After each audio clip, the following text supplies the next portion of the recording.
Beijing considers radical action to reach consumers. Commentary.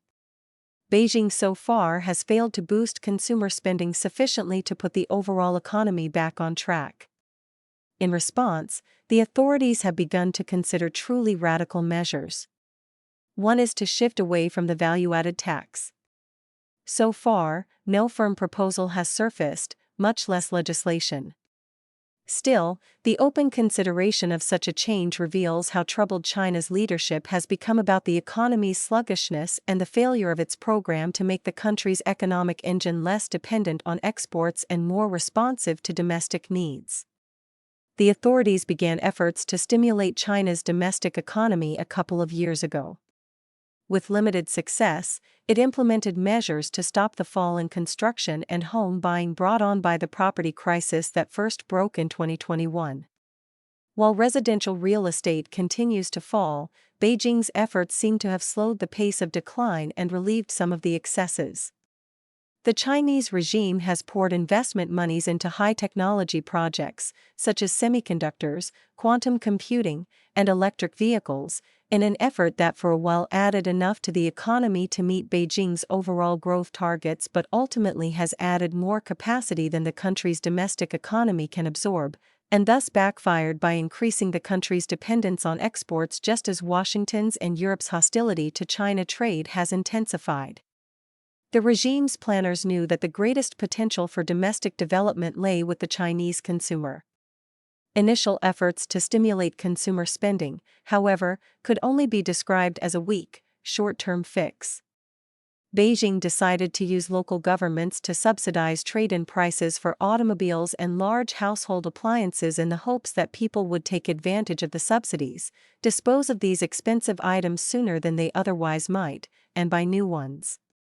People took advantage of the program in larger numbers than Beijing expected, so much so that the activity exhausted budgeted amounts, and several local governments have had to discontinue the program. But if Chinese households took advantage of the generous trade-ins, they remained cautious about spending, which has not responded as Beijing wanted. Recent data confirmed the lackluster response of Chinese consumers.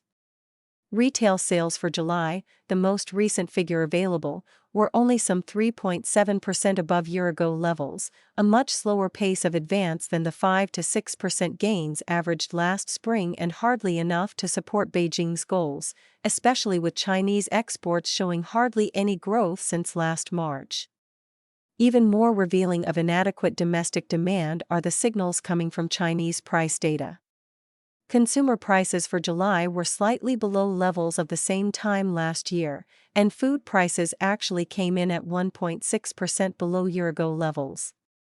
Meanwhile, producer prices, which the Chinese statisticians refer to as factory prices, fell by 0.2% in July from June levels and were down by more than 3.5% from levels of July 2024. Against such a backdrop of failure, it is not surprising that Beijing has begun to consider radical action. The tax change proposal now receiving some attention comes from a paper prepared by the former head of statistics for the People's Bank of China, Sheng Songcheng. He and researchers at CEIBS Lujiazui International Institute of Finance concluded that China must reduce its value-added tax. At levels varying between 6 and 13%, the VAT adds considerably to the cost of almost all goods, including most consumer goods. Noting how this added cost discourages consumers, these researchers have illustrated one of economics theory's oldest laws: if you tax something, you get less of it.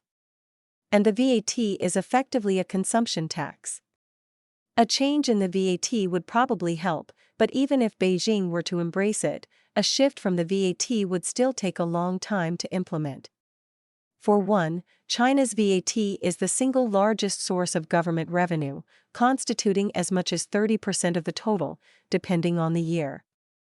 Before reducing the burden of the VAT on Chinese households, authorities would have to find another source of revenue and sell it to those in power in Beijing, to the Communist Party rank and file, and to local governments.